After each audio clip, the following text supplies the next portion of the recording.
Next up is Mike Leone from Southington.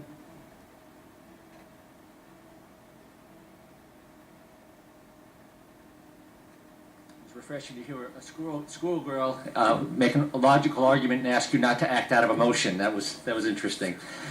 Members of the committee, my name is Mike Leone. I'm a business owner and a professional from Southington. I'm the father of a second and a fourth grader, Cub Scout leader, Eagle Scout, church trustee, officer of a fish and game club, past president of a nonprofit organization. I serve on several other nonprofit boards. I'm an avid hunter and a competitive shooter. The governor considers me the fringe of the fringe. I'm going to start. I'm here to oppose SB 505, 897, 1076, 6251, 6596, and probably the others. If I didn't run out of time and could read more than just the title of the bill, I'd probably oppose those also.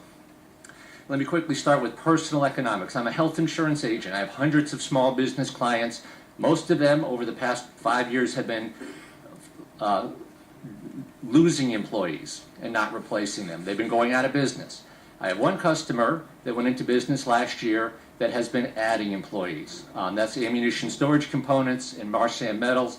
Metal finishing, you've heard them at the gun violence prevention, one of the manufacturers, Jonathan Scalise.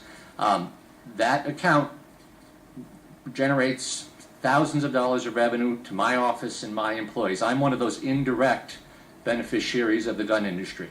The owner of that business, John Scalise, invests his own time, his own effort, his own money in providing good manufacturing jobs in New Britain. He should be applauded.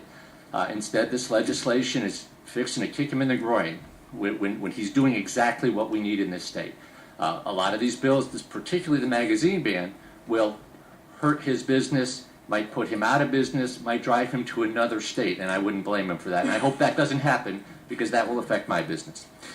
Okay, like many gun owners, I own a lot of guns. I mentioned I'm an avid hunter. I have a shotgun that I use when I hunt birds. I have a shotgun that I use when I hunt turkeys. I have a different shotgun that I use when I hunt deer. You need different guns for these three different things. I have several rifles that I use for hunting deer, large game, varmints, different guns for all of these different applications. I mentioned I'm a competitive shooter. I have 4 different handguns that I've used in competition.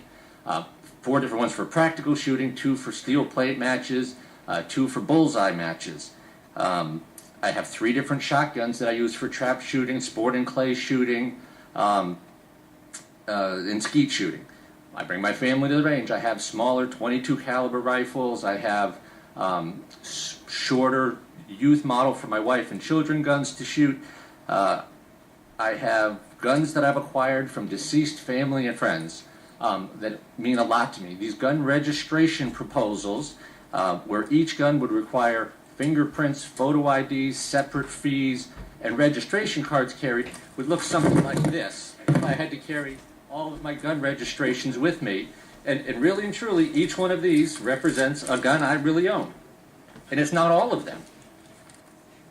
If each one of these cost me $40 or $50 every year, we're talking about $1,500 a year for the privilege of keeping what I already lawfully own.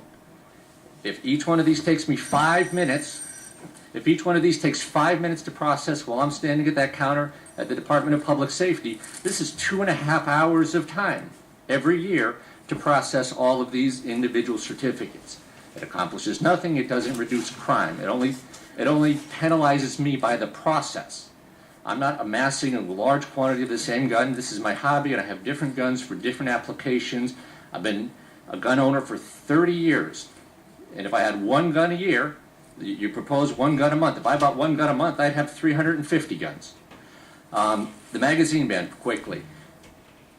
There's always unintended consequences when you pass laws like a 10-round magazine capacity. A lot of people will carry a 9mm handgun with 15 rounds of ammunition because they feel that's sufficient. 9mm is on the smaller end of self-defense ammunition. If you limit people to 10 rounds, if you limit me to 10 rounds, I'll probably carry a 45 caliber, much more powerful gun. And since I only have 10 round clips, I'll probably throw an extra one in my pocket, which I don't do now.